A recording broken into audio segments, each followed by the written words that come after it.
Welcome to Flavours of Nellai. இன்னைக்கு நம்ம கிச்சன்ல பார்க்க போற ரெசிபி ஆனியன் பக்கோடா.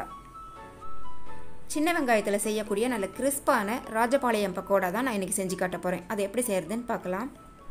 பக்கோடா செய்யறதுக்கு என்னென்ன தேவைன்னு பார்க்கலாம். 1/4 கிலோ கடலை மாவு எடுத்துர்க்கேன். அடுத்ததா 150 ல இருந்து ஒரு 200 கிராம் அளவுக்கு சின்ன வெங்காயம் எடுத்துக்கோங்க. சின்ன வெங்காயத்தை பாதியா அந்த மாதிரி கட் பண்ணி எடுத்து வச்சுக்கோங்க. 1/4 கிலோ கடலை மாவுக்கு 2 டேபிள் ஸ்பூன் பச்சரிசி மாவு எடுத்துர்க்கேன். அதுக்கு அப்புறம் தேவையான அளவுக்கு உப்பு, இஞ்சி வந்து ஒரு துண்டு எடுத்துட்டு அது சின்னதா கட் பண்ணி வச்சுக்கோங்க. 2 பச்சை மிளகாய் இந்த மாதிரி கட் பண்ணி வச்சிருக்கேன். அடுத்ததா பேக்கிங் சோடா 1/2 டீஸ்பூன், கொஞ்சமா கறிவேப்பிலை.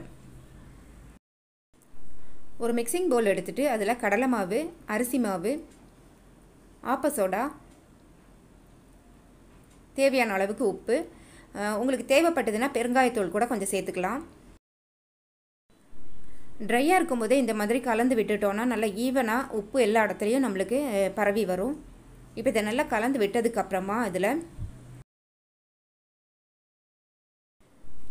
2-3 டேபிள் ஸ்பூன் எண்ணெயை வந்து நல்லா சூடாக்கிட்டு இந்த கடலை மாவில் சேர்த்துக்கணும். இது பாருங்கள் நல்லா பொரியுது. இந்த மாதிரி நல்லா பொரிஞ்சு வர்ற மாதிரி எண்ணெய் சூடாக இருக்கணும். இப்போ இதையும் நல்லா கலந்து விட்டுக்கலாம். எண்ணெய் நல்லா சூடாக இதில் சேர்க்கறதுனால பக்கோடா வந்து நல்லா கிறிஸ்பாக வரும். இதை நல்லா மிக்ஸ் பண்ணதுக்கப்புறமா அதில் நம்ம கட் பண்ணி வச்சுருக்கிற சின்ன வெங்காயம் சேர்த்துக்கலாம். இதுக்கு வந்து சின்ன வெங்காயம் தான் சேர்க்கணும், அதுதான் நல்ல டேஸ்ட்டு கொடுக்கும். அடுத்ததாக கட் பண்ணி வச்சுருக்கிற இஞ்சி, பச்சை மிளகாய், கறிவேப்பிலை இது எல்லாத்தையும் ஒன்றா சேர்த்துக்கலாம். பச்சை மிளகாய் வந்து நான் கட் பண்ணி தான் சேர்த்துக்கிறேன். இப்போ வீட்டில் சின்ன குழந்தைங்க இருக்கிறாங்க அப்படின்னா நீங்கள் இதை வந்து அரைச்சி கூட சேர்த்துக்கலாம். இந்த மாதிரி கட் பண்ணி சேர்க்குற பச்சை மிளகாய் வந்து எண்ணெயில் நல்லா ஃப்ரை ஆகும்போது அது பக்கோடா சாப்பிடும்போது அதோட டேஸ்ட் வந்து ரொம்ப நல்லாயிருக்கும். இப்போ கருவேப்பிலையை வந்து பிச்சு போட்டு சேர்த்துக்கோங்க, முழுசாக சேர்க்க வேண்டாம். இப்போ இது எல்லாத்தையும் நல்லா கலந்து விட்டுக்கலாம். உப்பும் காரமும் உங்களோட டேஸ்ட்டுக்கு தகுந்த மாதிரி சேர்த்துக்கோங்க. முக்கியமாக நம்ம கவனிக்க வேண்டியது இந்த பக்கோடாக்கான மாவு இந்த மாதிரி ரெடி பண்ணதுக்கப்புறமா இதை வச்சுட்டு நம்ம வேறு எந்த வேலைக்கும் போகக்கூடாது. ஏன்னா நம்ம இதில் வெங்காயம் சேர்த்துருக்கிறதுனால அது தண்ணி விட்டுரும். அதுக்கப்புறமா நம்ம பக்கோடாக்கான மாவோட டெக்ஸ்சர் வந்து மாறிடும். மாவு நல்லா மிக்ஸ் பண்ண உடனே நம்ம பக்கோடா நல்லா பொரிச்சு எடுத்துடணும். இப்போ இதில் தண்ணி சேர்த்துக்கலாம். கொஞ்சமாக தண்ணி தெளித்து தான் நம்ம மாவு வந்து மிக்ஸ் பண்ணி எடுக்கணும். அப்படியே டைரெக்டாக நிறைய கொட்டிடக்கூடாது. சப்பாத்தி மாவு மாதிரிலாம் நம்ம இதை வந்து மாவு பிசையக்கூடாது. கொஞ்சமாக தண்ணி தெளிச்சுட்டு இந்த மாதிரி நான் செய்கிறது பார்த்திங்களா, இந்த மாதிரி தான் நம்ம தேய்ச்சி எடுக்கணும். தண்ணி சேர்த்து பிசையும் போது அங்கங்கே கட்டியாக இருக்கிற மாதிரி இருக்கும். அதுதான் கரெக்டான பக்குவம். இப்போ நான் செஞ்சு காட்டுறேன் பாருங்கள்.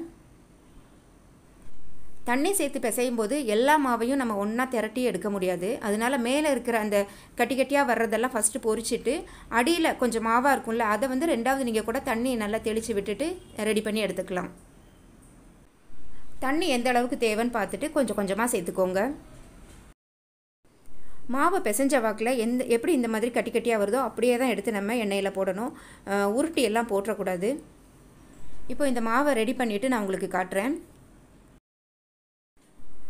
பக்கோடாக்கான மாவு இந்த மாதிரி தான் இருக்கும். இப்போ நம்ம இதை எப்படி எடுத்து பொரிச்சு எடுத்துடலாம். எண்ணெய் நல்லா சூடானதும் ஃப்ளேமை கொஞ்சம் குறைச்சிட்டு மிதமான தீலையே இந்த பக்கோடாவெல்லாம் பொரிச்சு எடுக்கணும். பக்கோடா உள்ளே வந்து நல்லா வேகணும். அதனால மிதமான சூடில் தான் இதை பொரிச்சு எடுக்கணும். நல்லா திருப்பி விட்டு ஒரு கோல்டன் ப்ரௌன் கலரில் வர்ற வரைக்கும் நல்லா கிறிஸ்பாக வர்ற வரைக்கும் இதை ஃப்ரை பண்ணி எடுத்துக்கோங்க. ஒரு 20 நிமிஷத்துலேயே இந்த பக்கோடா செஞ்சிடலாங்க. இந்த மாதிரி நீங்கள் செஞ்சு வச்சுட்டிங்கன்னா இந்த மழை காலத்தில் சாப்பிட்றதுக்கு ரொம்ப நல்லாயிருக்கும்.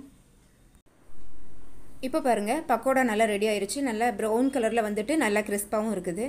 இப்போது இதில் இருக்கிற எண்ணெயெல்லாம் வடிகட்டிட்டு நம்ம எடுத்துடலாம். பக்கோடா ரெடி ஆயிடுச்சுங்க. இதில் வந்து சின்ன வெங்காயம், பச்சை மிளகாயெல்லாம் சேர்த்துருக்கிறதுனால டேஸ்ட்டும் வாசனையும் ரொம்ப அட்டகாசமாக இருக்கும்.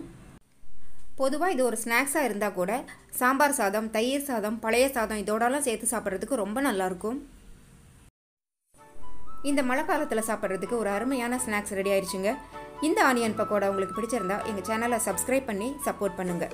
தேங்க்ஸ் ஃபார் வாட்சிங்.